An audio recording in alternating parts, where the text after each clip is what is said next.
দেখো আজ আমি কতগুলো পুঁই মিচুরি তুলে ফেলেছি।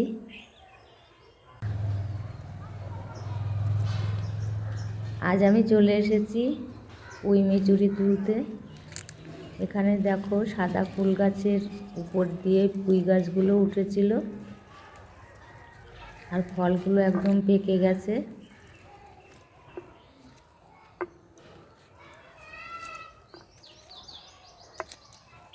প্রত্যেক বছরেই এরকম পুঁইয়ের ফলগুলো পেকে গেলে আমরা তুলে নিই। এগুলো আলু দিয়ে ভাজা করলে একদম লাল টকটকে রং হয়, আর খেতে ভালো লাগে, আর কালারিং খাওয়াও ভালো। তুলতে একটু সময় লাগে, কিন্তু খেতে ভালো আর শরীরের পক্ষেও ভালো, সবারই খাওয়া। তাই আমি আজ তুলতে এসেছি। দেখো কত সুন্দর পুঁই মিচুরি হয়েছে।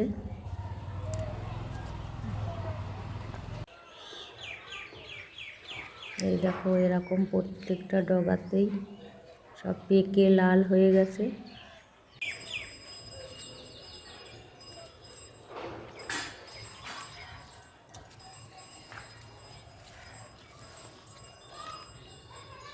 আমাদের বাড়িতে দু রকম পুঁই হয়, এটা লাল পুঁই আর সাদা পুঁই হয়। লাল গাছটাতে আগে পেকেছে।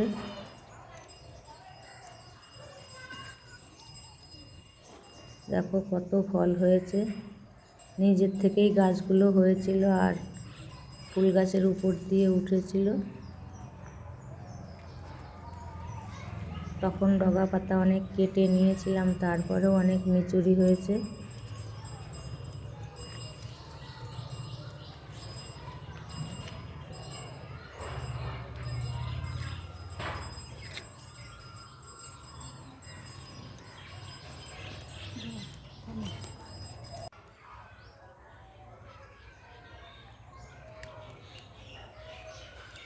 অনেক হয়েছে, আজ আমি হয়তো পুরো তুলে শেষ করতে পারবো না,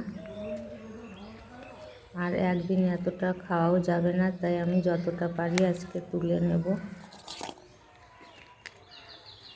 দেখো কত সুন্দর লাগছে দেখতে।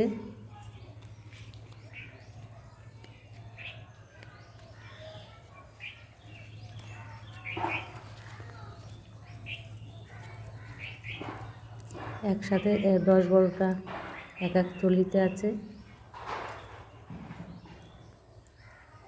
আর দেখতে দেখতে আমি অনেকগুলো পুঁই মিচুরি তুলে ফেলেছি। দেখো এগুলোতেই আমাদের হয়ে যাবে। তোমাদের কার কার এগুলো খেতে ভালো লাগে আমাকে কমেন্ট করে অবশ্যই জানাবে।